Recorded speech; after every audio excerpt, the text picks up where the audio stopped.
in order to do anything, you have to allow yourself to be in an uncomfortable space and not shy away from it. Never had a place on my own, never had a car, barely had a phone. Having studio access was all I needed. Those 3-4 years were just trust for me. It didn't pay off, but I got better. For each album, there's always been a moment, and it goes from like, I make songs and I like my songs, to now you're in the studio and it's out of body. Like, I'm just completely in a whole other world, and sometimes it feels like I'm not even like writing in those moments. Once I started to feel those types of feelings, it was like, oh no, this is really something that I could dedicate my life to, then this could take me wherever I wanted to go. When I was with the labels who I shouldn't have been with, for them, it was like, we want hits. I create with the purpose of, this is gonna help myself, this is gonna help somebody else. I stick to that. So I know it's not what's popular, but I also know that we have the power to change what's popular. Yeah, you look up and you're in the studio with J. Cole, or you're at a festival somewhere across the world. Shit, this is the weirdest, most fun, amazing, most terrifying shit ever. Like, I truly have the power to do anything, and yeah, that's a treat.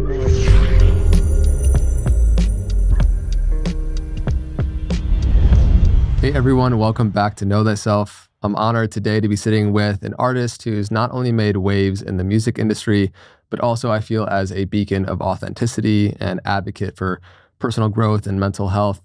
He is a Grammy-nominated platinum-selling artist whose streams are loved by millions of people around the globe, including myself. But beyond the billions of streams and accolades, he is somebody that I really feel is on a true commitment to understanding himself, the world around him, and really using his gift and talent to uplift others. So, Black, thanks for being here, bro. Thank you for having me. I appreciate it. Thank you. Yeah, I've been a fan of your music, man, for a while, and it's been cool to meet you just a little bit, dropping it beforehand, and also, you know, hearing of you and your demeanor. Like, you're a very introspective guy and also very calm. And I'm just curious for you on your journey, has that always been a part of you, or was there a specific moment that sticks out where you realized the power of looking inwards? I would say that, like, I remember very early on, and maybe it doesn't come from like the most positive space, but just you go through childhood and you feel very innocent and very like pure and very like filterless. And then a couple of things start to change, whether it be you don't communicate with your parents as much, or school, like the dynamic starts to change, figuring out friends, figuring out your voice, like figuring out everything. And I think around the time that communication amongst like family and friends started to minimize, my personality started to go a little bit inwards. From feeling the feeling at a young age, it was like, okay, this could go one way or another. It's like you could, you know, be so into yourself that things become more difficult, or you can tap into what you like and, you know, start to figure out, you know, who you are, what your voice is, and what you represent and what your purpose is. So from a super early age, I just started to rely on myself and learn myself. And yeah, I would say that was the very beginning of just like my demeanor starting to become a little bit more just like calm and cool. It was just like, okay, I can figure this out. As long as I got me, I got space in my room, I'll be fine. Yeah. I feel like, you know, as one wants to learn more about themselves and figure out like how to find a life of fulfillment and joy, start to look inwards. And I think some people develop the temperament earlier on. I feel like I also, in some ways, depending on the environment in which we grow up, we can start to shut down a little bit aspects of ourselves and kind of become more reserved. But I see you as somebody who's like very observant. And I guess what's been your journey of funneling that energy into your music? Because you share a lot of real personal themes and vulnerabilities in your music, as any good artist really, you know, does. But how have you seen the link between vulnerability and putting it into art and transmuting that energy? It was easy for me as far as like the creative part of it, because my issue was communicating in real life. It was like having real conversations and expressing myself, you know, to the people around me. So that was the difficult part.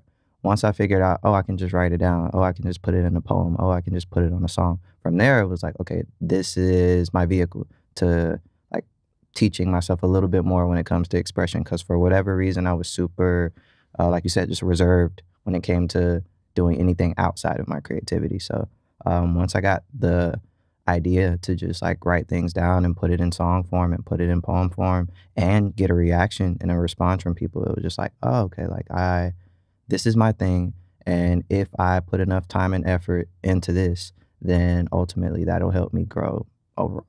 What do you think, because you're somebody who's like scaled very successfully your Mm, art into the world, and those are two different skill sets. Like making good art is one thing, the business of it's another thing. mhm, But for artists that are listening to this, whether it's writing or making music or painting, like we all want to share that with the world. But I think oftentimes we can struggle yeah, in expressing ourselves in that way. mm. What advice do you have for people that want to like express that authentic self? I mean, first you have to figure out like what it is. It's the same as there are tons of people who have hobbies and things that they enjoy, but what is your true purpose in doing it? Like, why do you do it? I think if you can, at the very least, start to figure out like why you want to do something, then doing it becomes a little bit easier, if that makes sense. Like, I, at one point, was just rapping because it felt fun and it felt expressive, like on a base level. But once I started to figure out, okay, things are not necessarily right in my life, and I'm, putting it down on wax, and I'm able to look back at it, and I'm able to go back and have conversations, and I'm able to help somebody else out if they relate to it. I started to figure out like all the different things that happen as an effect of like just putting effort into my why. And yeah, from there, I think it just becomes a lot easier. Like I've spoken to my little brother, my sister, my friends, and it's been the same thing since forever. It was don't think, just because you like or love something that it's just a direct bridge to the result of like, the end result of it. And yeah, if you figure out your why, things become a lot easier, a lot smoother, or at the very least, you at least have a path. And Yeah, that's been it for I me. think that's amazing advice. You have to have clarity for what it is you really Yeah, just want. just know why. Yeah. Otherwise, you're just kind of roaming, and nothing wrong with roaming either. But you don't want to roam for too long or look up. Years have passed, and you're just like, oh, okay, is this a hobby? Is this a passion? Is it my job? Like, just figure out your why. Is it for me? Is it for other people? Is it for both? Like, just figure out your why. I think as we evolve as human beings, that why evolves. Hmm. It seems like you've had a pretty strong conviction and self-belief in your ability to make art, and that this was going to be like you knew you kind of your why and what you wanted to Hmm. do from a pretty early age, which is kind of rare. Yeah. And so would you just take us back a little bit? I would love to hear more about your childhood and like I guess the point of starting to make music and Hmm. take it as a serious thing, from rapping and at a young age Yeah. to being in high school, and then going from there. Like what was the transition to really being convicted with your art Hmm. and starting to see that dream? Um, I I feel like in all the interviews that I've had, I always get the question of like, when was the moment that you knew like XYZ? And I feel like I've answered it a million different ways because there are tons of different sparks and moments that have obviously like propelled me to do what I do. But the other week I was thinking, I was listening to something and they asked the question again, and the way that he answered it helped me fully realize like the moment, the first moment. And like I said, around the time that communication with parents starts to change, your second grade, third grade, you start to see schools a little different. You're like, oh, I don't really need to get all A's, or I don't really care as much anymore. And I became a little bit nonchalant. But I remember writing poems for my teachers anytime I had a favorite teacher. And the response that I would get from them was the very beginning of me thinking like, oh, like I love the how that makes me feel to do something for somebody else and to get the specific, response that they gave me. It makes me want to do this again. And so I just kept doing it. New year, new favorite teacher, new thank you type of poem. And then that carried over into battle rap. And that was like middle school, high school, when it was like more of a competitive thing for me. It was like, okay, now I want to like rap against the best people who say that they rap. And now I want to be at the lunch table and like creating like community and like these moments that just will be fun to look back on. So it went from poems to battle rap. And music has always been there, but around 2009, 2010 is when I really locked in, because that was around the time I was getting ready to graduate high school. So it's like, you're about to become an adult, your mom is on you about getting a backup plan or going to college to major in something else, and you have to start figuring it out for real. So Mm. I did college 2010, 2011, and after my first year there, I was like, that was great. Now it's time to drop out. Yeah. That was it. I feel you. Yeah, man. I think in some ways, like how we show life, we really want what we want Mm, and that we're committed to it is willing to go through the struggles. Like mhm. when we love something, we're willing to go through the times where we're not getting paid for it, where Yeah, we're not, it's not working out. for And sure. I would just love to hear a little bit more about the times where you were struggling, like Yeah, living in the studio, not obviously the artist you are yeah, today. And like, what was your mindset around like that time? yeah, 2011 to 2015, 16, like, I never had a place on my own, never had a car, barely had a phone. If we had Wi-Fi, then I had a phone number. If we didn't have Wi-Fi, then I had no phone number. Um, and yeah, I didn't have a job during that time either. And it wasn't from like a place of like arrogance or a place of like, I don't do this or I really don't want to do that. It was just knowing exactly what I wanted and knowing the energy that I can carry, to be able to have friends who create and do the same types of things and allow me to share space with them. And the couch hopping well, first it started in Miami, went to Miami 2011 through 2014, signed my first deal, worst deal. Um, Countless amount of albums I was supposed to produce for them. I signed with a group, like four other people. The advance was like $5,000 between all of us. Damn. I think we spent half of it. The other half vanished, and no one could ever tell us what happened to it. And during that time, like I don't know, like having studio access was all I needed. It was knowing that this isn't the best situation ever. It's not comfortable per se, but when I'm uncomfortable, like I tend to figure things out. So I was just grateful for the ability to come to the studio and make songs and with my friends too, and feel like at the very least, like we can protect each other. If I got money for pizza this week, then somebody else's mom or sister or friend or girlfriend needs to be sending money for pizza the week after that. And we just kind of like, we're in survival mode, but it wasn't the worst, Like I think that in order to do anything, you have to allow yourself to be in an uncomfortable space and not shy away from it. So it doesn't mean like put yourself there on purpose or like become infatuated with it. But if that's the situation that you're in, it's just like all you can do is submit and trust. And those 3-4 years were just trust for me. It was just knowing I really love what I do and knowing in moments when you create something special, like I had never felt uh how do you say it? Like it's just like just really being tapped in. Like I never felt a moment of spirit when creating music until I became a young adult.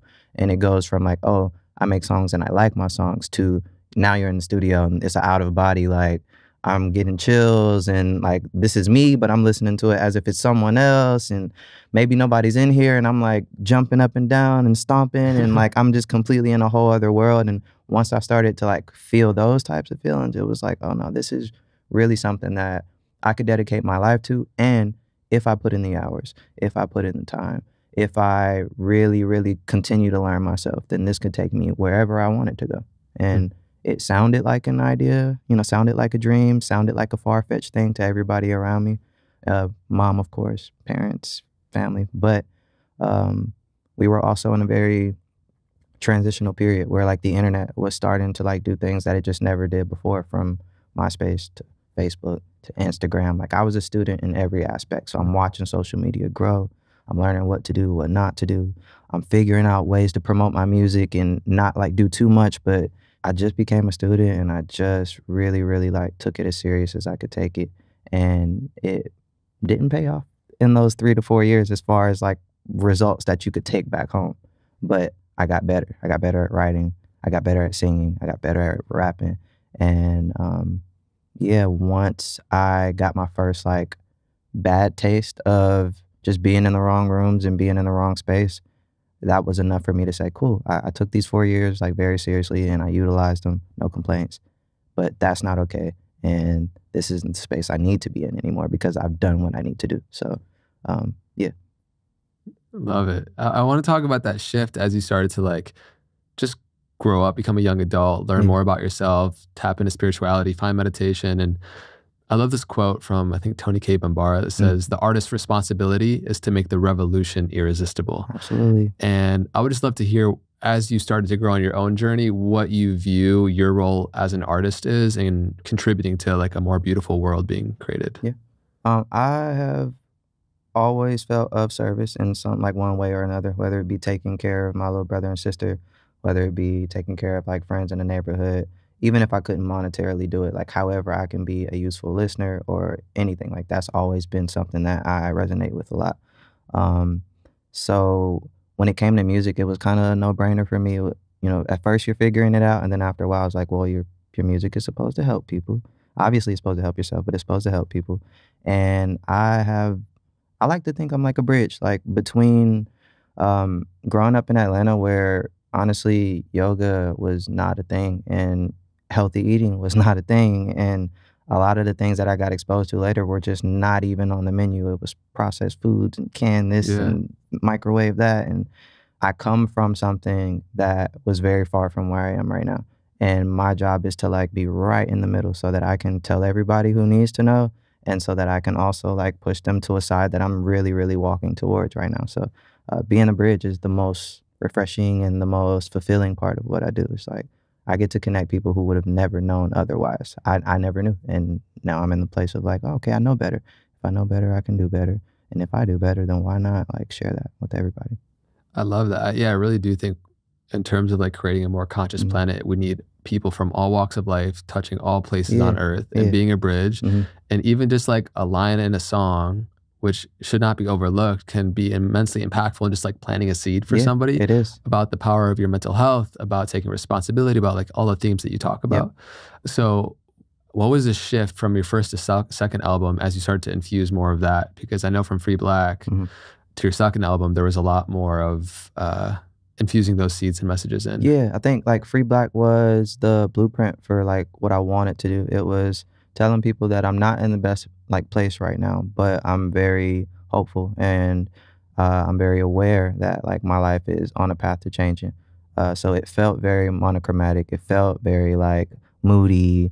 Um, they slapped a bunch of labels on it at first, but I was really just growing. And by the time we got into the process of the second album, I was like, I see my life a lot different. Like I've had a kid, and that brought so much color to my life, like beyond, it reminded me what it was like to be filterless, to be a kid again. It was like, Mm. oh, I have somebody around me who is not judging me, doesn't care. I can make any face, make any sound. Like it's everything's on the table. So Yeah. once I felt that again, once I got a taste of the industry and like realized that it can be what I want it to be.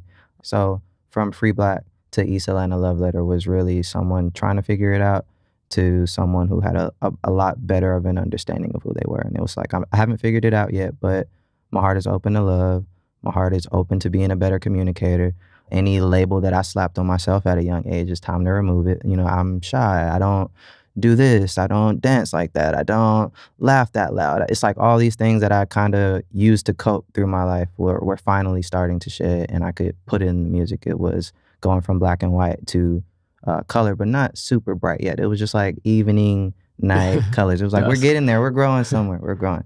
And yeah, first album to second album is like when you listen to the two, you can just hear the textures in the first one versus the textures in the second one, and just know, okay, like either he's in love or happier or on a path to just like being in a better space. And I think for my listeners, why would you ever, you know, want your favorite artist to like be that same thing? You know, so it was a growing thing for me, and it was a growing thing for them. It's like I'm sharing this with y'all because it's just time to continue.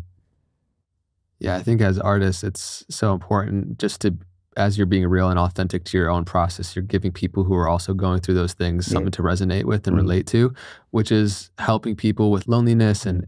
And, I think sometimes in personal development communities, at least you could like perceive as things that are only like directly trying to improve somebody's life with what you say. But that relatability Mhm. as an honest reflection of your own journey is immensely helpful for so many people. Mhm. And I think it's so cool that as an artist, like if your music is always a reflection of where you're currently at in life, Yeah.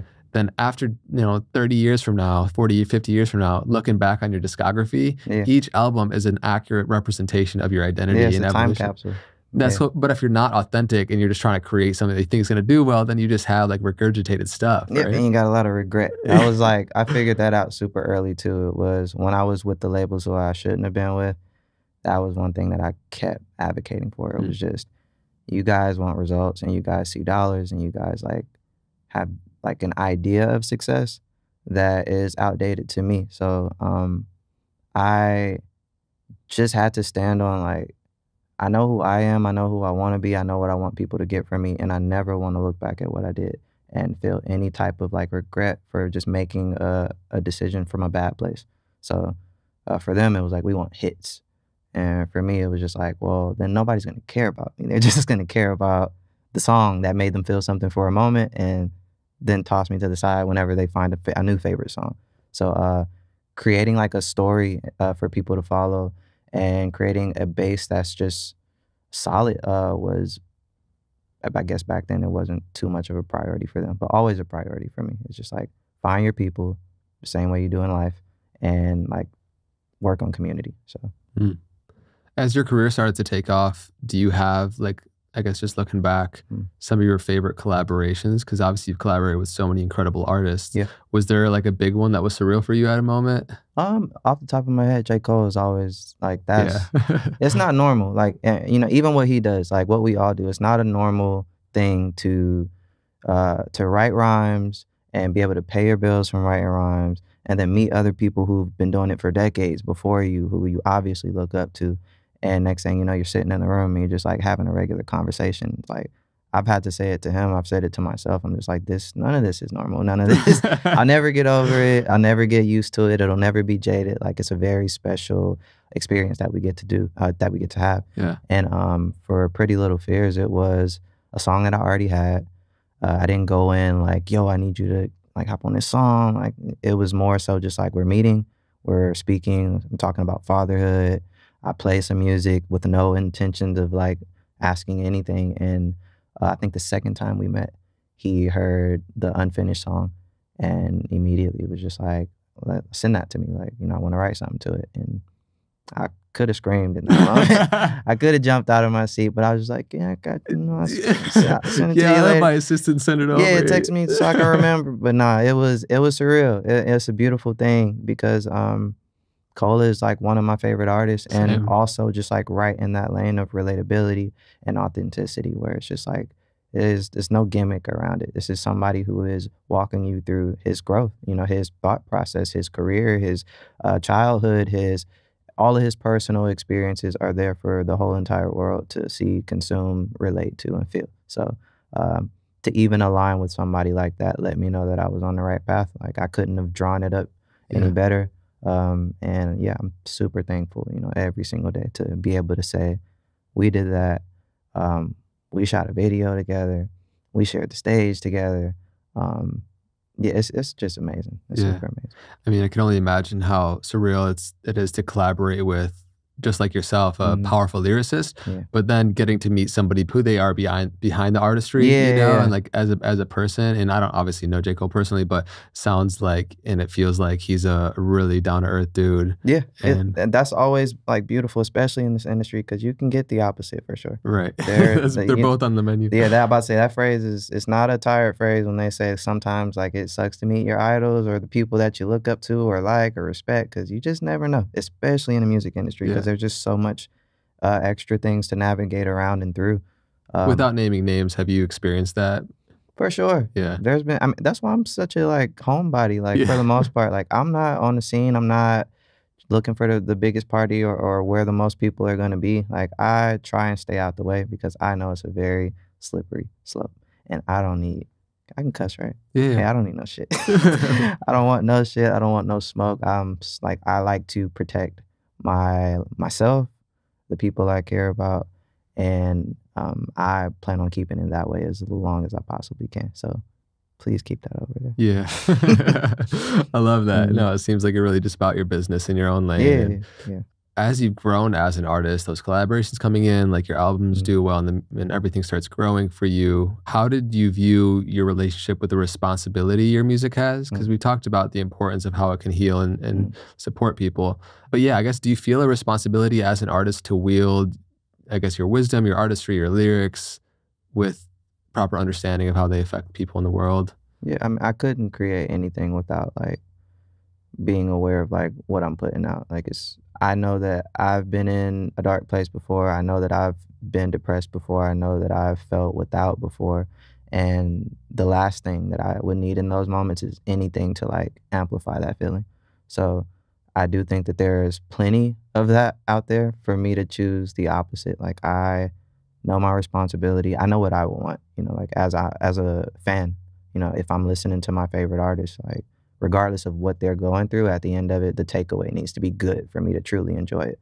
So yeah, I create with the purpose of like this is gonna help myself, this is gonna help somebody else, and like let's just let's stick to that. And honestly, like I feel like sometimes it's a little bit difficult because you can feel the responsibility, but there are some times when it's like maybe I'm not even like growing at the pace that is that puts me in a position to like to package this up and put this out the right way. So that's where you get like sometimes writer's block and sometimes imposter syndrome. And I went through like a pretty weird time between like my second album and my last album. It was before I went to therapy and like everything really, really started to click for me. But that in between space was like I feel a responsibility, and that responsibility is starting to turn into pressure.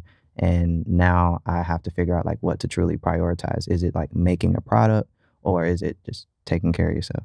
So Yeah, I think there was this 2019 study where they polled and interviewed and mm, asked 1,500 independent musicians, and the results were 73% of independent musicians that were studied said that they struggled with mental health, anxiety, depression. yeah, And I think that the artists by inherently they're pretty sensitive, you yeah, know? for sure. It's like you get access to the gift of your creativity through Yep. sensitivity, but also if it's not harnessed properly, right, you start to get on the brunt end of that, Hmm. right? And Yep.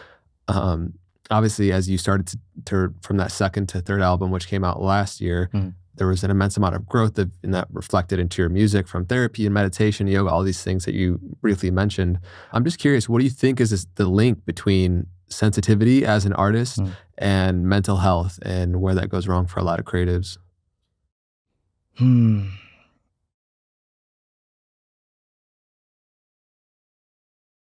I feel like for me, I put so much like time into crafting things that are super personal to me, that sometimes from just speaking from my experience, sometimes I would, let's say Free Black, I make the album, it's encompassing everything that happened to me from early childhood to where I was in that moment.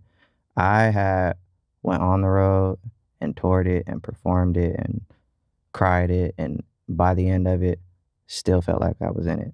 And that was like one of the biggest lessons for me. It was like you have exhausted yourself emotionally and you have helped a bunch of other people, but mentally you haven't like handled every situation that you need to handle. It's like you made it look good, and it was done in good purpose, but you can't exhaust yourself emotionally and not actually take care of what needs to be taken care of. So looking back at that, like that was a super tough time for me to know that I had did something good, but to know that I didn't feel good. It was like, oh, this is a weird like trade-off. This is a weird exchange because I thought, being able to take care of myself and being able to take care of my family and all of those things would provide some kind of happiness, but you have inner work to do, and you can't like skip any parts of the process or make yourself like look good to other people. It's like, no, you actually got to get to the bottom of like the stuff that you wrote about. You can't just write it out and think that it's fixed. It's like, no, go have that convo, go fix that thing, go mend that relationship, cut that relationship off, and then like you'll start to feel a little bit better. So, good learning lesson, like I said, to just know that just because you are expressing yourself emotionally doesn't mean that you're truly handling like the things that are going on up here. So, I love that. Such an important reminder. When you started diving into the therapy and the healing, I'm mhm. curious if you're open to sharing like what was one of your biggest challenges or like themes that you had to work through individually, like for you in that time? What was some of the hardest stuff? I'm pretty sure it's a long list. I was honestly just made aware during that time, like how stubborn I was and how unintentionally arrogant I can be. Um, I would like to think that for the most part, I'm nice and sweet and respectful, and I try my best to be like a really, really good person. But I grew up basically with no mentors. Like I was always the person that other people came to.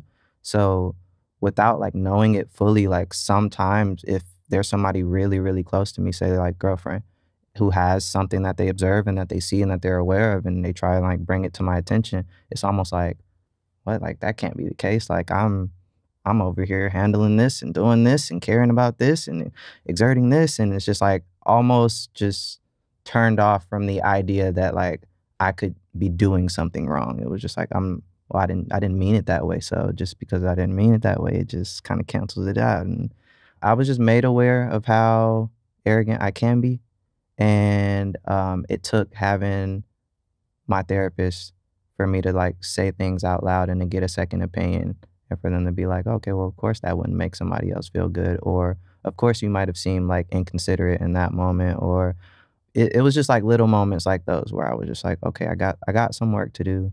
And I felt like the resistance from myself.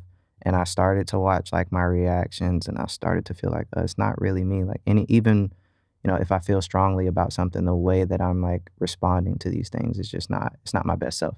And I feel it immediately after it's out. So it's just like we got to figure out what that is. And yeah, Sarita, my therapist, was like step one in me truly figuring out like, what's your issue, bro? Like, what are you upset about?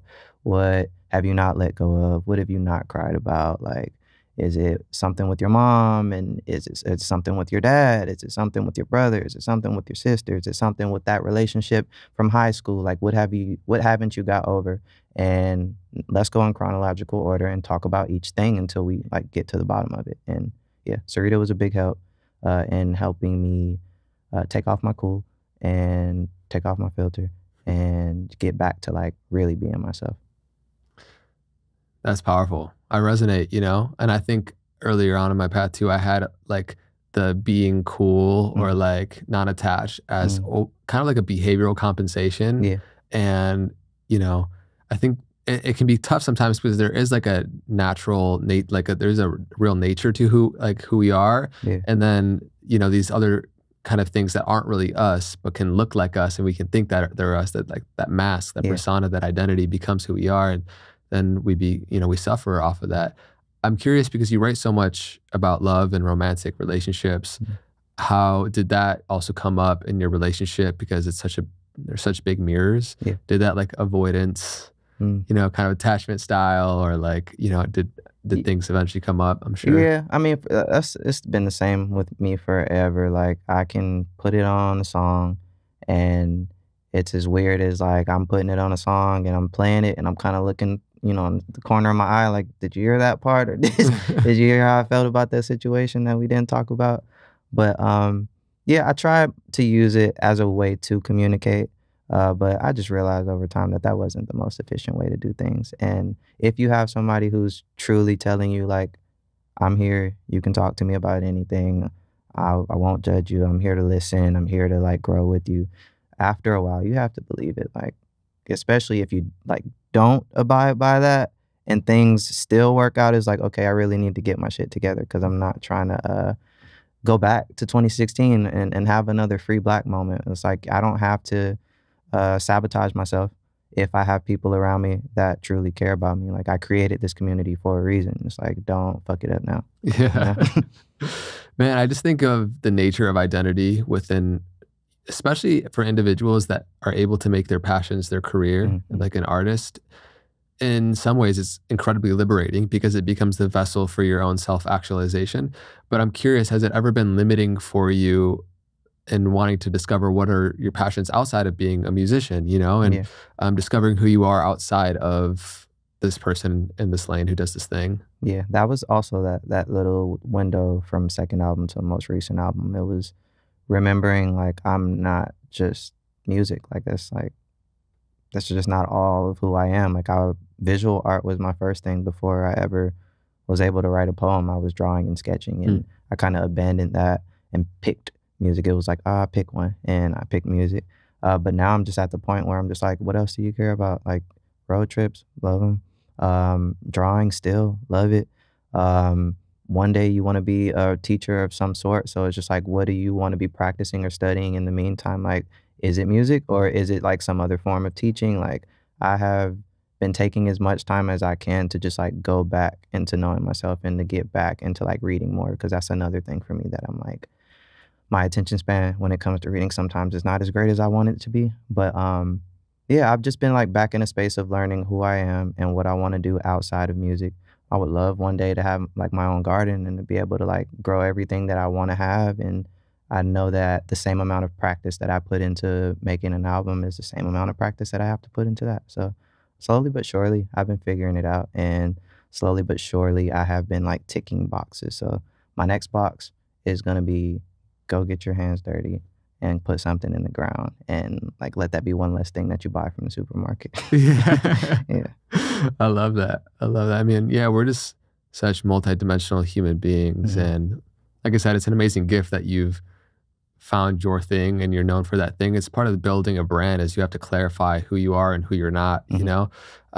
But then I have a lot of artist friends too, where that, I think I heard Gabor Mate refer to where the mask can eat into the face of the wearer, Mhm. where you like Mhm. you really believe like you're that You for so really long. believe you're that person? I Yeah. think I really believed I was who I was for Free Black, like the hair and everything. I had the free form dreads and I didn't make eye contact. I performed looking down at the ground. It was like this whole thing that one day I just looked up and was just like, cut your hair, bro. And not because like your hair can absolutely be your strength, but for me, I was like, "You're hiding, like, you're truly, truly hiding," and it's like, there's a ceiling on, like, what you can do right now, on the way that you move on stage, the attention that you're giving people, like, there's a limit on it right now, and the only way that we can figure out what's next is you just gotta start over, so, the first time that I cut my hair, I was running across the stage my next show, and I had never moved in that way before, but it was like, you got nothing to hide behind now. So now you have to truly entertain and truly connect and like, look, people, I got LASIK, I could see people for the first time. It was Nice. like a whole thing. I was like, no hair, better eyes. And yeah, it's been really fun to like have those little markers where it was like, I thought I was that guy and he pretty much ran my life for a very long time, but he's so long gone now. Mm. So long gone. I think the older we grow, the more we go through many of those phases, Mhm. like different roles we play, identities we Yeah. hold from, parental, societal, career, all these different things. The Mhm. older we get, the more we transition through many different ones, and the more we see that none of them are us Yeah, actually. exactly. And so I'm curious, who do you think you truly are in your core and your essence, like the nature of your consciousness? I'm just curious, any thoughts you have Yeah. regarding that? I'm just a giver. Like it's as simple as that. I don't there's no crazy philosophy behind it. I just enjoy taking like care. Like it's something that I love to do. I love to cook. I love to like clean. I love to create music. I love to like I say, be a useful listener. I love to have these types of dialogues. Like I am here to service and I am here to like learn and that is the extent. Like I don't know everything. Who I am this year it might be completely different next year, and I'm totally open to that now versus 5 6 years ago where it was just like, nah, this is how I am, and it stays that way. Now I'm just at the point where I'm just like, I know myself right now, or I think I do at least, but that could change at any moment, and I'm just not tripping anymore. Like I'm here to make mistakes. I'm here to grow. I'm here to learn. I'm here to be frustrated sometimes. I'm here to bounce back from that frustration and create something new. Like I am someone who just doesn't know shit. I don't know anything. I think that's the most powerful place to be actually, is like Yeah, acknowledging where we don't know. yeah. It's like the birthplace of actually being able to know. And that gives me so much space too, just like I said, to be a sponge. Like I missed a very important period of my development. Like I said, just not truly having mentors or people to go to. So now I'm at the part in my life where it's like I'm 32, but I'm really feeling young and like a kid again. It's like every time I get around someone who I'm just meeting, I'm just like, what can you tell me? Like what, what can I learn? What can I take away from this conversation so that I can use it and Yeah. shape something out? I love the simplicity and the humility of it. And yeah, I guess a couple podcasts back, Coot, he said this thing someone in India randomly told him where he's like, sometimes in life you'll get what you want, sometimes in life you won't get what you want, but you can always give to life who you are. Absolutely. And just keep on showing up with the best knowledge you have, with the best awareness you have. Yeah, because it changes things for sure. Like have, you know, been on that path for a very long time, and I've been able to see something go from like me pretending, you know, to perform in a mirror and pretending to make like noises like a crowd is screaming to being on the stage and looking at it like, this is pretty crazy. Like it's really real. I can do almost anything that I want to do in life. All I have to do is just continue to show up as myself and, you know, let what I'm doing be rooted in something that's positive and say whatever prayers I need to say, do the right thing so that my karma is good. And yeah, you look up and it's just like I said, you're in the studio with J. Cole or you're at a festival somewhere across the world where people, you know, English isn't even the first language, but they're there and they're present and they feel and they relate and you're just like, oh shit, this is the weirdest, most fun, amazing, most terrifying shit ever. Like I truly have the power to do anything, and yeah, that's a treat. Yeah. True treat. A quick share, since I personally don't drink coffee or anything with strong caffeine, but I do indeed love warm drinks that support my energy levels, I've kept my eye out for the cleanest and purest products and ingredients out there.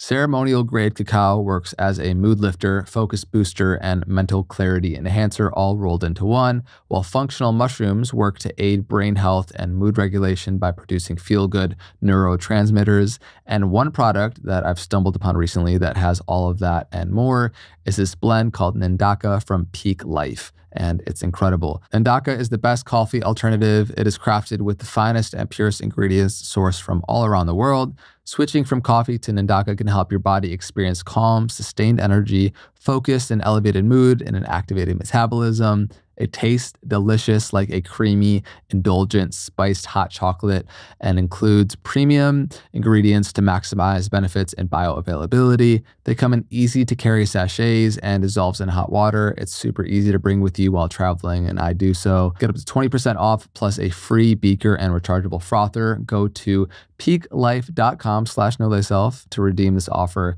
That's PiqueLife.com for up to 20% off.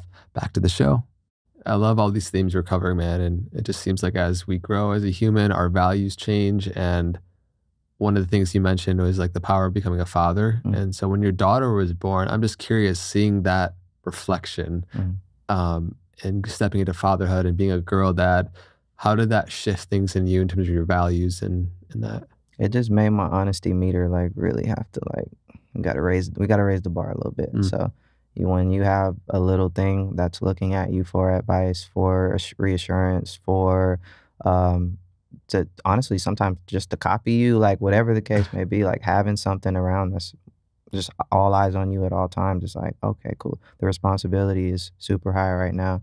And I think it was very fitting that I had a girl. Like of all the love stories and you know different situations and feelings that I was trying to figure out, for me to be tasked with like, okay, now you get to raise a young lady. It's like, oh, this is the icing on the cake, and it's honestly put me in such a softer spot. Like I feel a lot more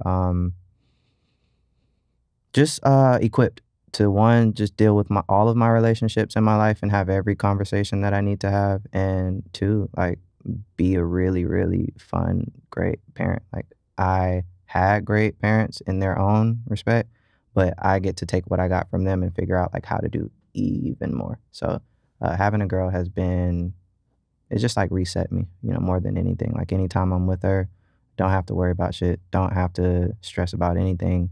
She is either playing basketball, playing video games, at breakdancing class, at music class. She's like doing all the things that I wish I could have done, and given her that freedom. It's been a blessing. Becoming a dad in conjunction with like obviously being an artist and in the industry that you're in, I feel like I would love to hear more about your journey as what you think it is to be a man, because a lot of artists like in that industry, I feel like just in general, like men are perceived like the stronger your ego is, the more successful you are, and the more that you're the boss. And being a girl dad, and then also being an artist who expresses so much authenticity and vulnerability, finding strength in your softness, and not needing to be this persona, you know, in so many different levels. I'm just curious about what you think of that and settling into like what it means to be a man. Yeah, I mean, for me, it's just being able to own up to all my shit, like, you know, my mistakes. I'm willing to be accountable and, like, acknowledge them. Um, and I'm willing to, like I said, just be a sponge and listen. I have never claimed to know everything. And, you know, in that I have, I mean, yeah, I truly don't have anyone in the whole entire world to impress, you know, besides my daughter. So, with that being said, it's not much of anything else that I need on me. Like, I don't need any armor for anything else. I don't need any attitude for anything else. I don't need any face or facade for anything else. It's just like I just owe honesty, and I owe, you know, the moment of like impressing her only, and everything else kind of like falls by the wayside. So, it's just become very natural for me to just like be myself, which is I'm pretty like chill. I'm pretty soft. I don't like tension. I don't like to have to like go at it with folks, and that kind of translates into my relationship with her, where it's just like if she has a feeling or anything, like it's no issue for her to express herself. It's no issue for her to be frustrated. It's no issue for her to be upset. It's just like, let's talk about it. And then that teaches me when I go back out into the world. It's just like anything I want to solve or figure out, all I have to do is just talk about it. Yeah. I don't have to argue about it. Don't have to fight, stomp, cuss about it. Like I can just say how I feel and leave it at that, and everything will be fine. Mm. I'm sure just like having a daughter, there's so many reflections for like uncovering your own innocence, like your own fears. You briefly mentioned earlier, like imposter syndrome and things that come up as an artist, and even in like Pretty Little Fears, and so much of your music, a lot of the lyrics are reflecting on, you know, feeling these feelings, having these fears, making Yeah. a choice, a decision outside of that, anyways, in alignment with who you want to be. And yeah, I'm curious, how have you navigated comparison, imposter syndrome as an artist, doubting yourself? What's that been like?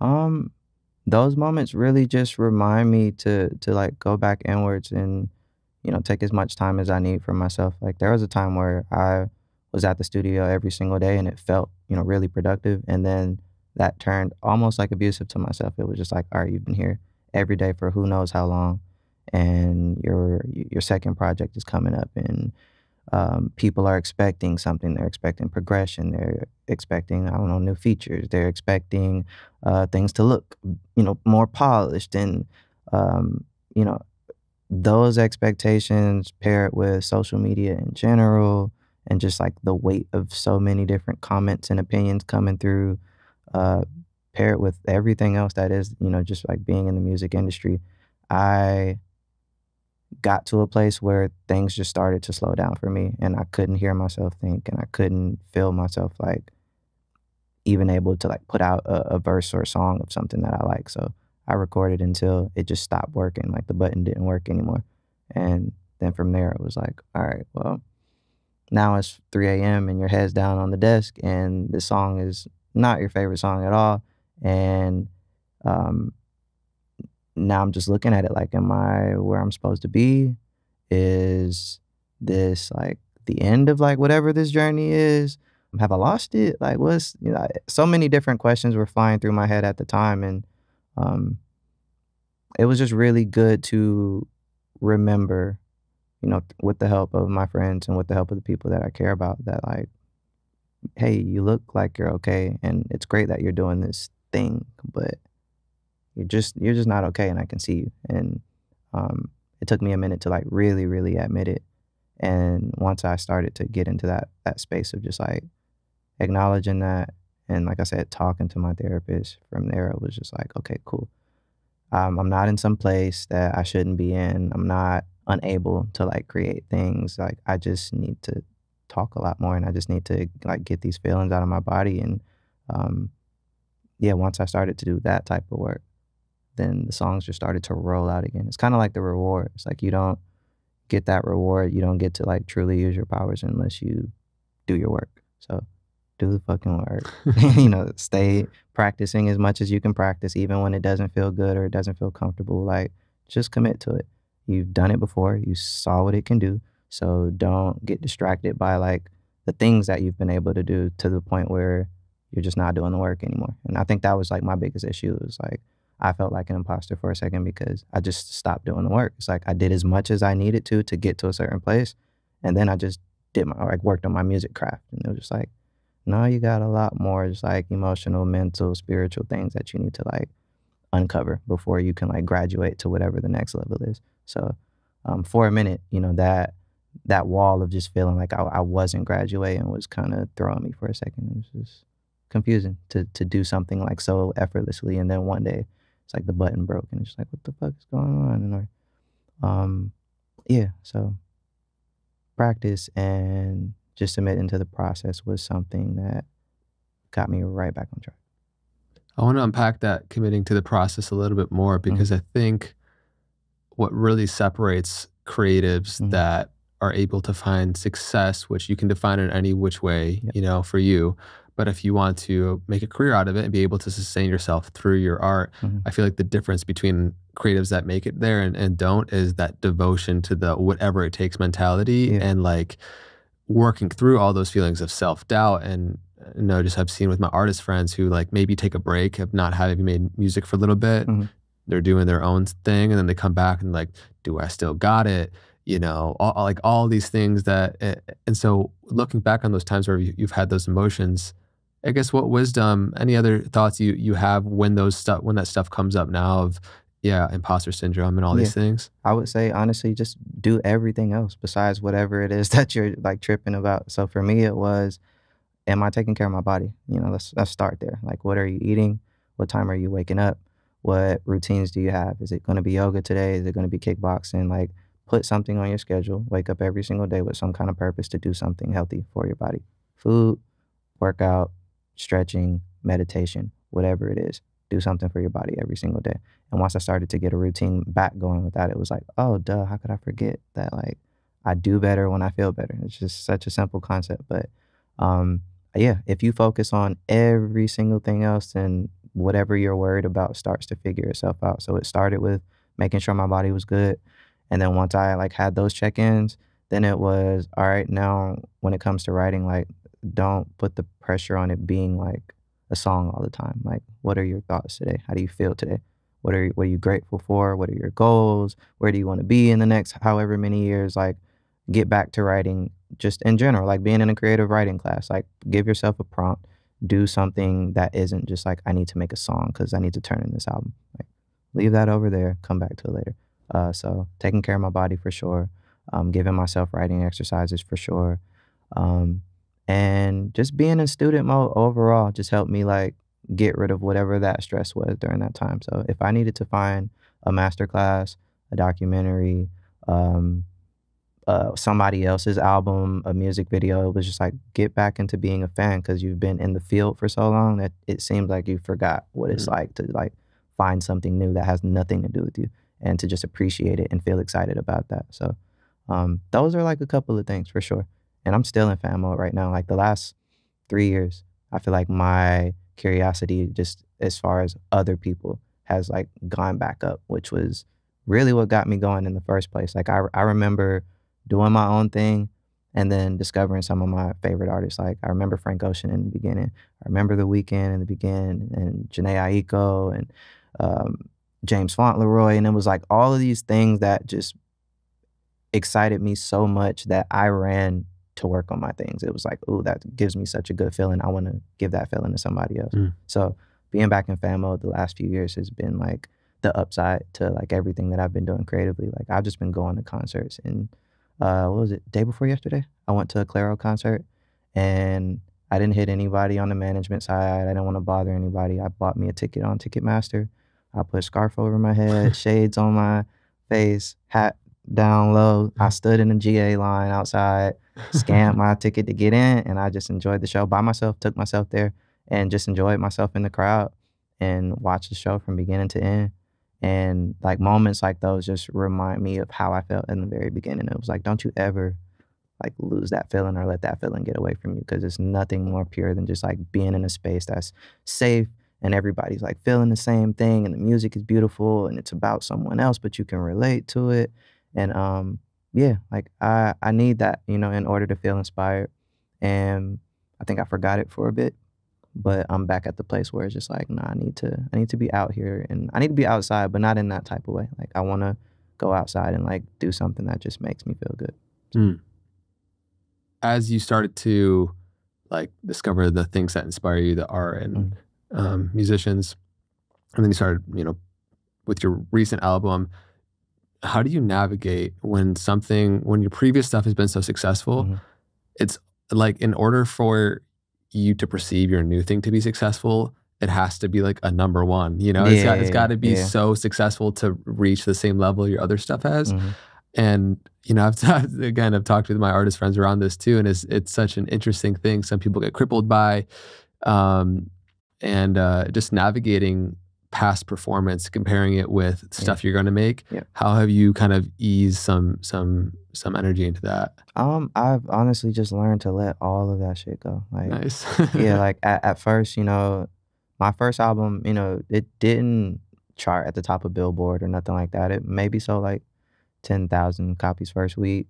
And, streaming on Apple Music and everything was doing really good. Like the attention was going up, but from a number standpoint, nobody could have called that like it was gonna go on to become like platinum. Like I wanted it to, but nobody could have just predicted that. That was just something that it was its own thing. It did exactly what it was designed to do, and a lot of that was out of my control. Like once I recorded it and put it out into the world, like it was up to everybody else to say, "This is something I appreciate so much that I want to share it," and then they share it, and then they share it, and then it turns into this like bigger thing. But um, it was nice to have that moment because it was just its own thing. And then the second album came around, and I think that was the one that just commercially felt like it checked all the label boxes. It was like you had a really great first week. It's number one on the R&B charts and da da da da da, and you got the feature with J. Cole and Future, and it was like it was a commercially satisfying album, and not from like a creative standpoint, but just a metric standpoint. It was like, okay, this is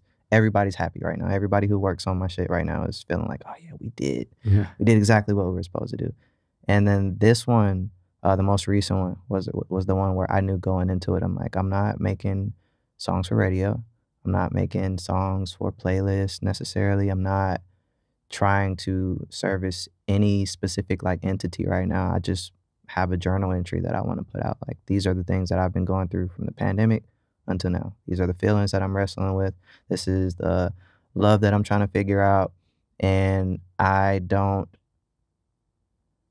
have any like grand or like specific expectation for it. It was just I just want to put it out. Like I just want to be honest, like we were talking about earlier. Just like I want to be able to say how I felt.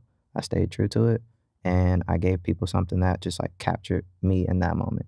And that way I can, however many years can go by, and I can always feel like, oh yeah, that was what I was going through during that time. That was truth. That was honest. So with this one, I just took off all the expectations, and it made it a lot easier. It made it a lot more just fun for me to not care about what people are saying or not care about how they're ranking it or what they're comparing it to. It was just you're not gonna get this from anybody else. Like there's one me the same way that there's one you, the same way that there's one everybody else. It's like this is me. I feel good about it, and that's the only thing that matters. Yeah. Just feeling proud of your own body Yeah, of work. I love that. yeah. You mentioned some like practices that you have that help keep you that build that emotional foundation and just like health, mind, body, spirit. Yeah. What else has been big for you in that space of just creating practices that allow you to tap in, know yourself, all of that? Besides working out, besides writing exercises, I honestly just the overall concept of routine. Like, Yeah. I think that if you are like designing like the way that you want most of your days to go, then you kind of set yourself up for success. Like the difference between how I handle a conversation, if I just like roll over and start my day on my phone and skip like eating something that's good for me, and maybe I lay down like a little bit longer than I should, and then I get a call and it's not my favorite call, and how I'm responding to it is just not the best way. Like the difference between doing my day like that versus waking up between 5 and 7 because I got good rest and eating something good, stretching, writing something down, meditating, like sitting with myself for a second, like it's just light years apart. It's like by the time I make it on the phone and I'm having a conversation I don't really want to have, I feel just more equipped and responsible with like the things that I'm saying. It's like, okay, well, I'm coming from a good place right now. I started my day right, so I don't appreciate that, but I can communicate that in a way that's not gonna fuck anything up for me. So I think the overall concept of routine is like the thing that's helped me the most. Is like when I have at least 5 to 7 things that I want to get done and I stick to it, by the time 12 noon, 1 p.m., 2 p.m. rolls by, I feel so in control of my day that it's just like now I can reward myself with making something or resting if I want to rest. Um, and yeah, it's just a lot smoother when you give yourself something to be disciplined about. So without that discipline there, you just kind of leave it open for life to do its own thing. Yeah. Mhm.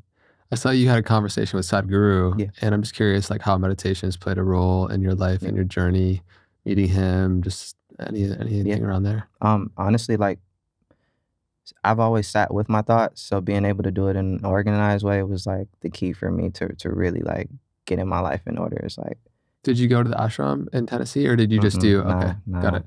I didn't get to go, but yeah, like for me, like I get most of my work done when I'm sitting in silence. So, for there to be structure around that just makes it so that my life is a lot more efficient in the things that I want to do and that I care about and that I want to get done and or just how I feel in general. Like it's in a better place when I can like truly sit down and sit with my thoughts. So, um, yeah, for the most part, every morning when I wake up, I try and take at least 10 minutes. I have like some different like soundscapes that also help me just like drown everything else out because you already know how it is when you are trying to sit in silence and then it's just like, what did you eat yesterday? And just but the more practice, that I get with it, the better I get at it and the more clear I feel.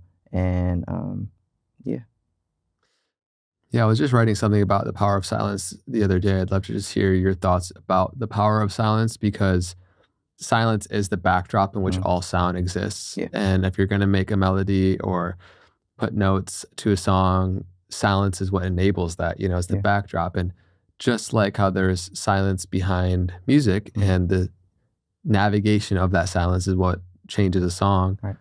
there's a backdrop of silence and awareness to the commotion of our own thoughts and emotions. Mm, And I feel like the more that you tap into that place of silence within you, the more that you realize that place of awareness and consciousness within you, you can more effortlessly navigate your own thoughts and emotions instead of having them control you and being so compulsive with your for life. sure, for sure. It's kind of similar to like thinking before you speak for the most Right. part. Like anytime I hear music that moves me, I'm not just like jumping out, like spitting ideas for everybody to hear. Like, yo, listen to this. It's like I take a minute, I feel it out. Okay, how does this beat make me feel? Okay, what is going on in my life or what has happened in my life? Or is it even in relation to my life? Like, what's the story that you want to convey now that you know the feeling? And then from there, like you said, all of this is like happening in silence first. And then once I do like that bit of like constructing internally, then by the time I actually am ready to put something out, it is a lot more thought out than it would have been if I just would have just blurted and spilled. Yeah. Yeah. Sometimes it's cool to blurt, Yeah. but for the most part, I love to operate, in a space that's just controlled and allows me to really, really think. And I've been in studios too, where it's the opposite of that. And it becomes like a test for me. It's like, okay, you're really good at working in silence and you're really good at pulling things like out of solitude and like having those moments for yourself. But life is not always going to give you that. So what can you produce? And how can you produce when life isn't set up in a way that you feel is more efficient for you? So I think getting the practice in silence also helps me have a bit more um, doing it that way just really puts me in a space to be able to navigate a little bit better when I get in like other situations. It's like, okay, cool. Now you have to test yourself. Like that's another thing for me is just how many ways can I test myself versus if it doesn't make me comfortable, then I just won't do it. It's like, nah, you can get something. This might be like 20 people in here. Weed smoke might be everywhere. Doors opening and closing. Not your session, but you're part of the session. So how are you going to handle it? Are you going to get no work done, or are you just going to try it out? And at least you can say you tried it out. So Mm. I'm super grateful to talk to many different types of people on this podcast, and sometimes scientists or physicists mm, and people who are doing great work in the world. And it seems like a theme, a golden thread throughout all of them is that some of their greatest ideas and moments come in the surrender, the let go, mm, and the silence, where there might be a lot of physical or energetic exertion trying to create something. Yeah. And then you're just like let it go and just like sit for a moment, and then something comes in. Yeah. And I'd be curious to hear your shift as a creative.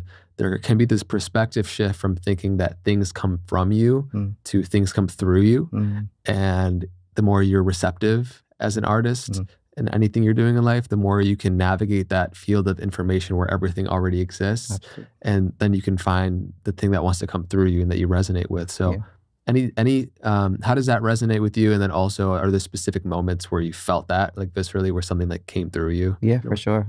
Obviously resonate with that. And it's been in every moment that like I said, you feel spirit. Like there's a difference, you know, in me listening to a song and feeling like, okay, this is a cool song, this is a good song, or I like the song, versus, like I said, having those moments where I'm literally becoming a full-on creature because there's a feeling taking over my body right now. Like I remember working on the Free Black album, and it was an amazing process all the way throughout, but I didn't have the title of the album, the theme of the album, you know, on paper or anywhere until the very, very end. Like I made the title track at the very end after I had maybe like a 12-hour journey on the beach, in the studio, in the apartment that I was staying in. It was a whole day dedicated to like truly taking care of myself and tapping in and listening to music and just like letting go of any outside thoughts for a second.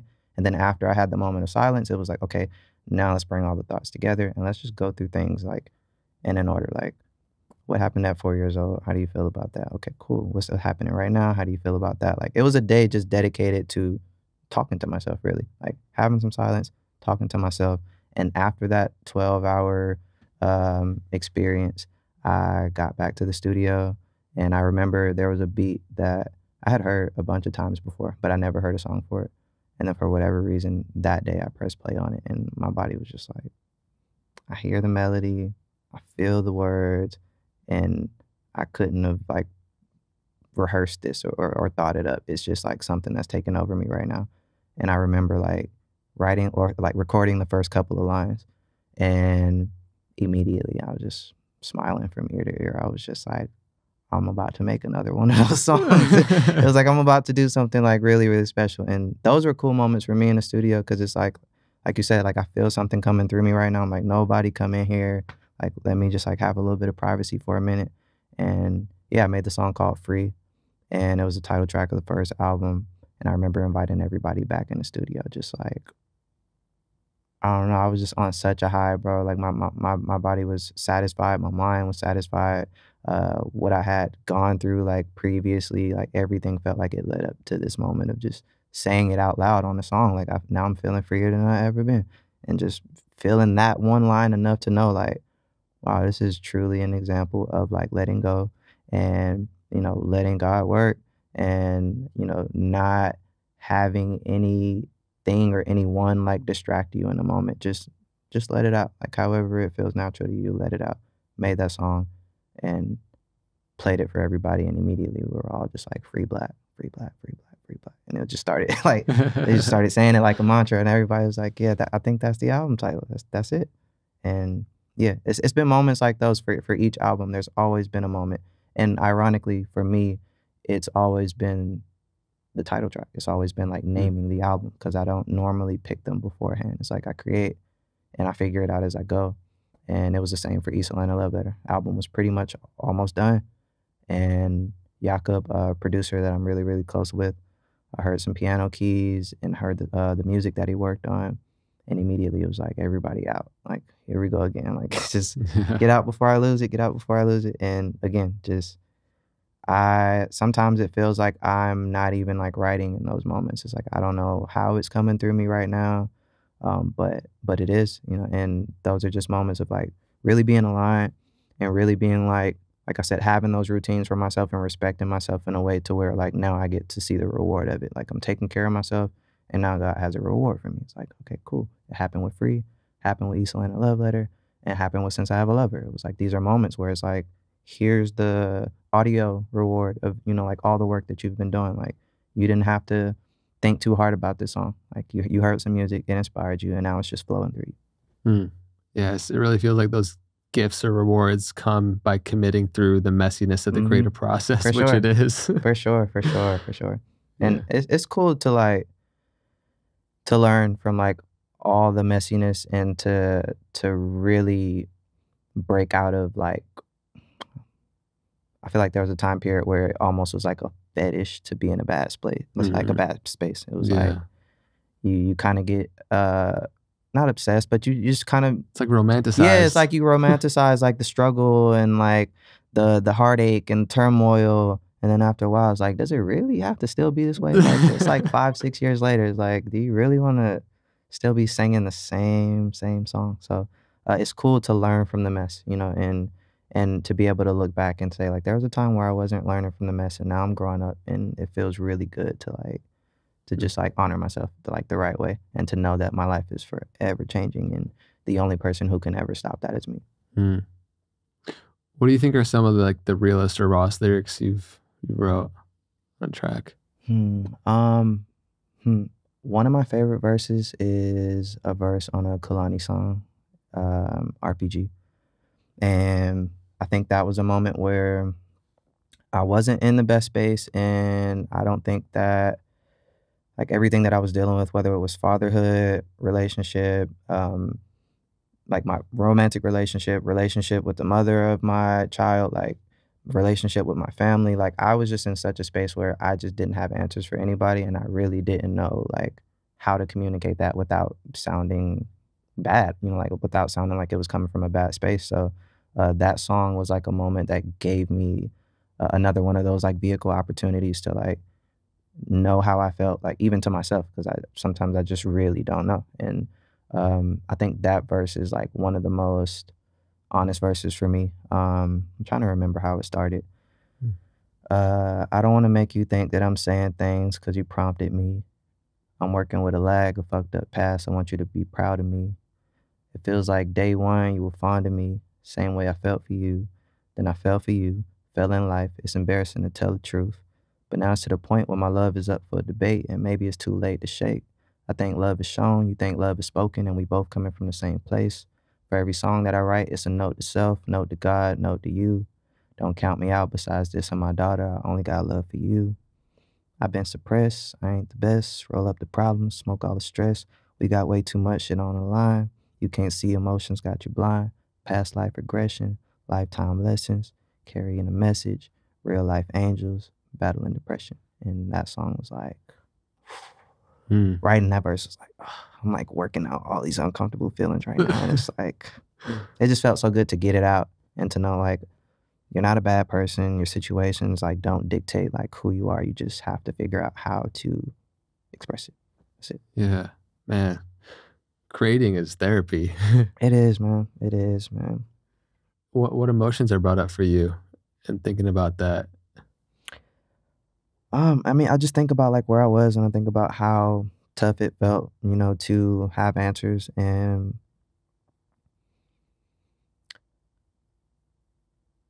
how difficult it is, you know, sometimes to tell people like I just don't know. Like I don't know. Mm. It's not like my favorite answer, but over time it's become one that I'm like a lot more comfortable with. It's just sometimes I just don't know. Mm. And if I can at least say it up front, then at the very least, like I'm just being true. So Yeah. yeah, it just takes me back to not knowing and not knowing if saying I don't know is safe. It's like, is it safe to tell somebody like I don't know what to do right now, or I don't know how to feel right now, Yeah. or I don't know how to fix this right now? Like that verse was definitely Mm. one that helped me just get all those feelings out. Yeah. Do you feel like you felt lost around that time a little bit? For sure, for sure, for sure. It was tough. Like I said, growing up the way I grew up, you know, figuring out your career in your young adulthood, becoming responsible for dozens of people, you know, who work with you, balancing fatherhood, balancing your career, being on the road, missing out on certain moments, having to figure out how to be like the right type of partner, like all of that stuff was like my head was it's like split like 10 different ways and you know you're just trying to stay afloat in the midst of all of it. And yeah, thank God for like just creative expression, bro. Like I took my time and I did as much work as I could have done. Not to say that I'm like done or halfway done or anything, but I did a good amount of work. And, getting to the root of certain things definitely just put me in a way better space to where I'm a lot more content with like the way that I respond to things now. So Man, what a gift to have the creative outlet where you can just, in other ways you probably wouldn't have, mm, express your truth mhm. and like give words to feelings and emotions and the chaos that's around you or Yeah. inside of you Mhm. that you probably just wouldn't talk about unless you had like you were given the permission to like, I want to make something real right now in Yeah. this, you know? So Yeah, and that's honestly why I just couldn't see myself doing it any other way. It's like if I can make a verse that makes somebody else feel something or makes me feel something like that and in that type of way, it's just like that's really it's the only path that I could ever like see fit for me. It's like that's what I need. That's what's fulfilling to me to be able to like have a moment like this where we're talking about something that I know is important to me, but even in writing it and expressing it and appreciating it, never cried about it ever. yeah. Never once in my life. And performing it and listening to it has it ever like. I think that's like the also the reward and also the resolution and like the point and purpose of doing it is to get that out, other people to feel it, and then I get to spin the block later and be like, actually, like that really makes me feel something. So Mm.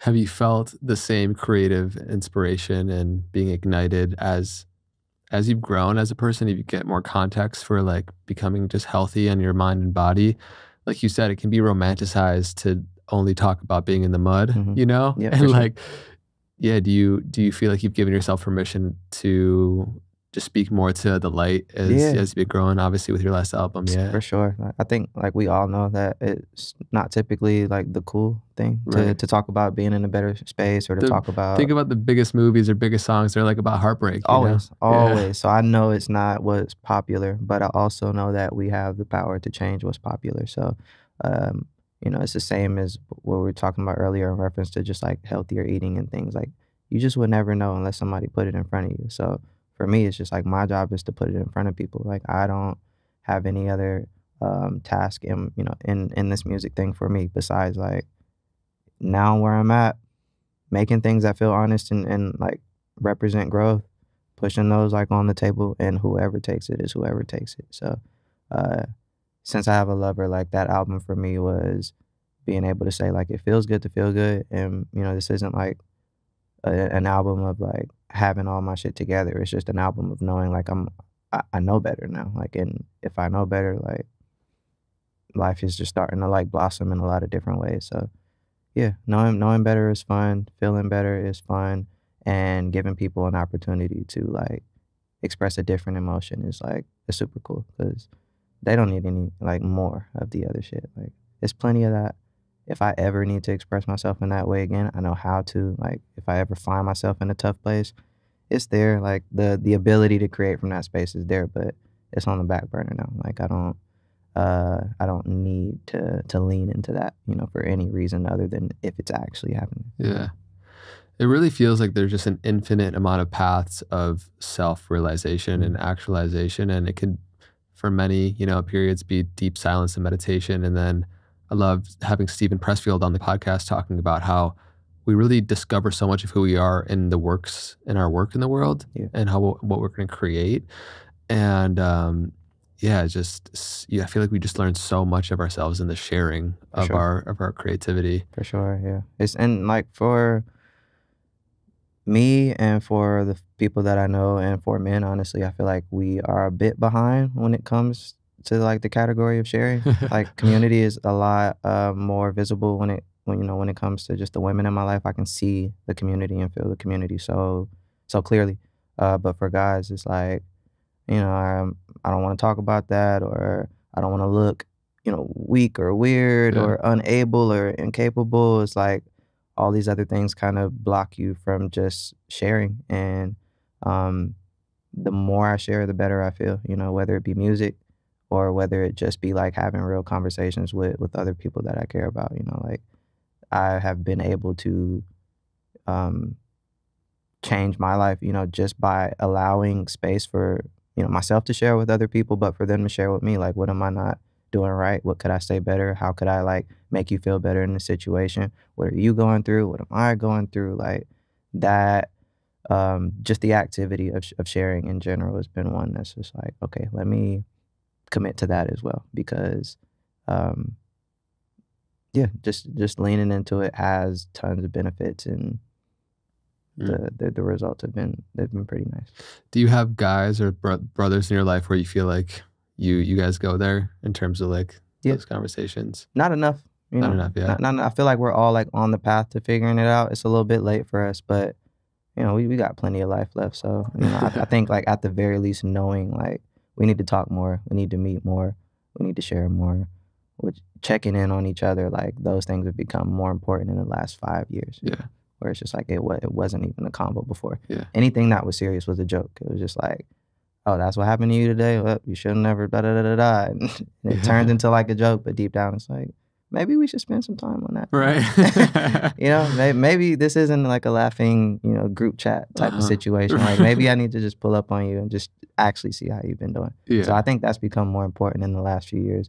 And with that, I've been able to see all of my like friends in that respect, like grow in their own ways, you know, versus years ago when the pressure of what I was going through kind of turned me off from anyone else's things, and whatever they were going through, it was the same. Everybody was just kind of in their own corners, but you know, still having love for each other. But it was just like, I don't really know how to talk about my shit, and Yeah. they didn't know how to talk about their shit, and it just turned into a big group chat of men who just can't express themselves, Right.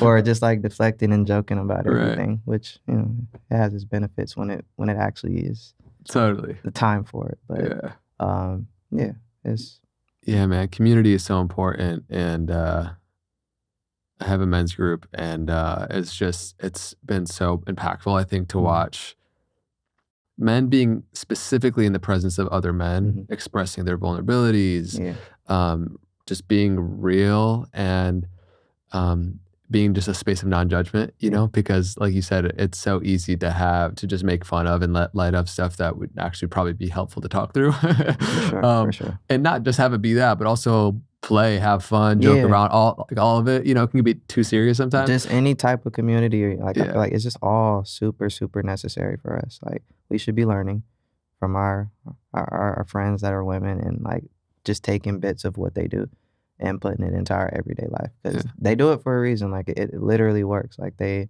have had like either longer relationships or more impactful like moments or turnarounds or memories, or like the help is just something that I've admired, you know, for a while. And like I said, we're finally at the part where it's like, let me actually borrow that, and maybe like I should pull up on the homies and like they can kick it at my house tonight, or I'll kick it over their house tonight, and or we can plan like a trip to North Georgia and like chill in the mountains, like whatever we can do to like start to break whatever that is on us that was just stopping us from efficiently communicating and checking in on each other like the right way. Yeah, powerful, man.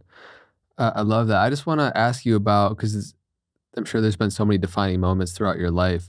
One that stuck out to me was a car accident that you were in younger. What do you think that, like, just tell us a little bit more about that time, and like what happened afterwards, and how, like, what shifted in you? Yeah. This was somewhere in Florida, not South Florida, maybe like Central Florida. Could have been like Tampa, kind of a blur now. But it was during the time where I didn't like have any big singles out or anything, so I was still in just regular struggling artist phase of my life. And it was a moment of, we can stay where we are tonight. It was maybe like 4 of us in one car, 4 or 5 of us. Or we can get on the road tonight and head back to where we came from. And late at night, it was after a Denzel Curry concert. We decided to get back on the road because somebody volunteered that they were good enough to drive. And I remember everything being silent and everybody being asleep for the most part, but I'm not really like that type of sleeper when it comes to like being in cars and other people are in control. So I'm fully aware of everything that's going on, and I like kind of feel us drift a bit. And I open my eyes and I see us going towards the median. And right before I could say anything, like I guess somebody tapped him and kind of spooked him, and he grabbed the wheel and cut the wheel, and we started spinning out of control. And in those moments, they say like time slows down in those moments sometimes, and you can almost like think through every single thought that's happening right now. So I was like, I'm in my head and I'm like, I know we're spinning really fast right now.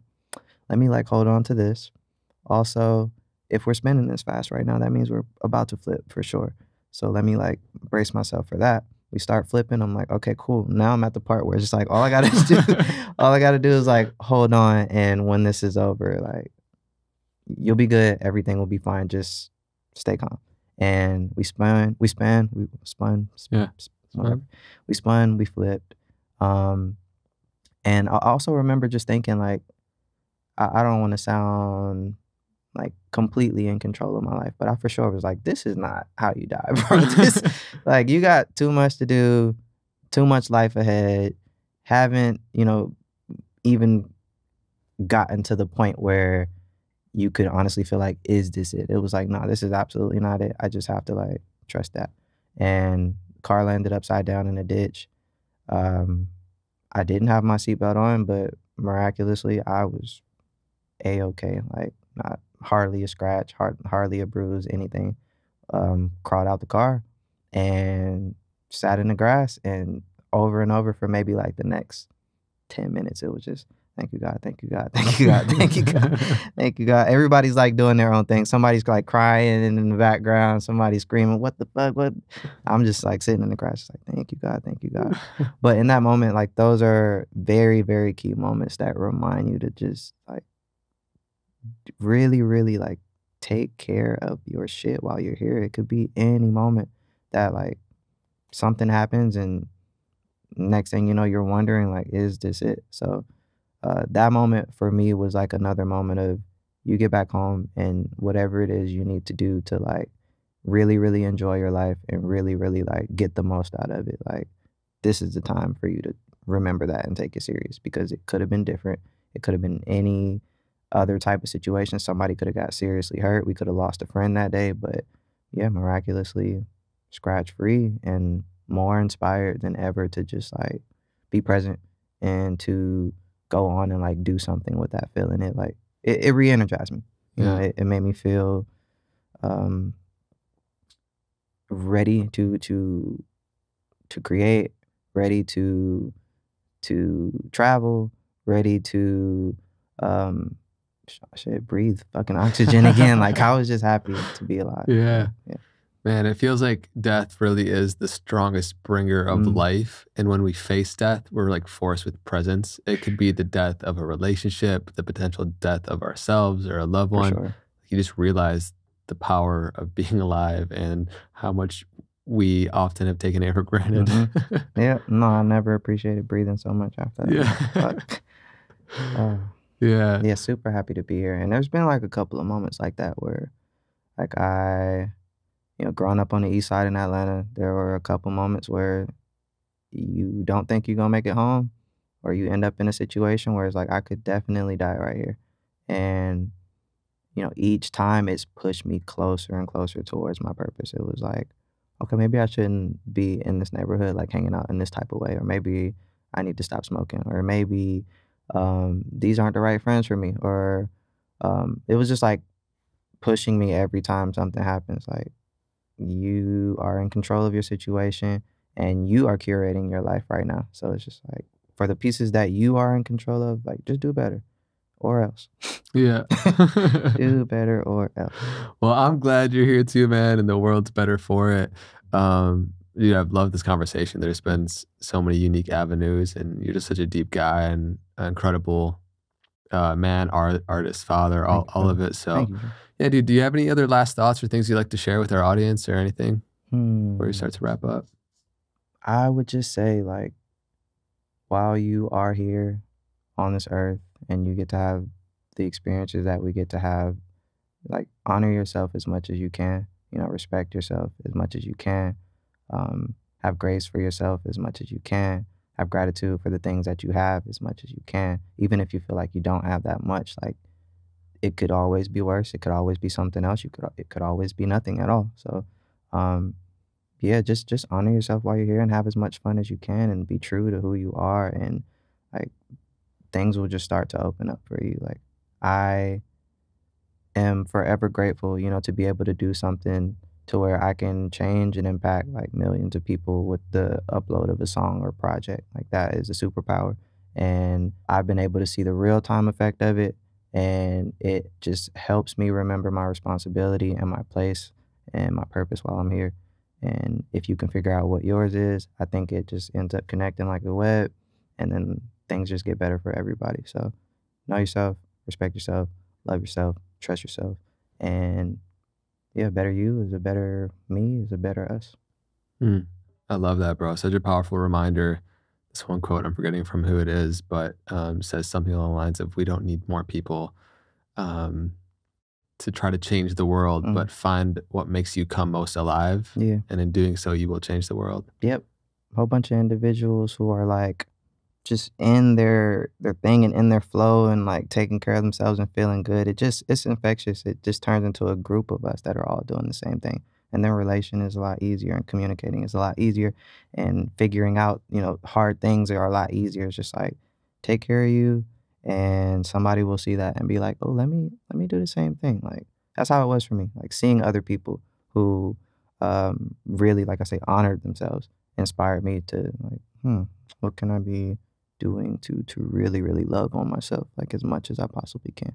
And, yeah, the more I do that, um, just the more beautiful my life is. Amazing, man. Dude, thank you so much for coming Thank you. on. Like, I feel like I love this podcast, not just for the conversations I have, but like the friends that I make Yeah, in the conversation. yeah, And so I'm just excited to connect more off air. And yeah, man. Just last thing is like, do you anything that's coming up for you in terms of creative projects or like things that I just love to hear anything you're working yeah. on? Right now, I am giving myself, like, a goal, to get another project done, like, as soon as I can, but not in, like, a stressful, rushing way, but more in, like, I know in the past what I've been able to do in 3 or 4 months, and I think over time, in between albums, it turns into, like, years. So for me, I would love to see what I could do in less than a year, like, if it's a mixtape, if it's an album, if it's an EP, whatever the idea is, I'm holding myself to getting something done, hopefully before the holidays. So, Epic. Good stuff, bro. yeah. Again, just thank you so much. Everywhere you guys are tuning in can find Black's music, will be linked down in the description below. And yeah, let us know. I'm so curious to hear in which ways this conversation was uniquely impactful for you. As I have more conversations on the show and we keep expanding who we're bringing on, I really am enjoying diversifying the conversations and talking to people to help us know who we truly are in the world around us, thrive mentally, physically, Mm. financially, relationships, and then ultimately create from that place of authenticity what we want to share in the world. And there's so many insights throughout this conversation. And let us know what your favorite was. Until next time, be well. Take care.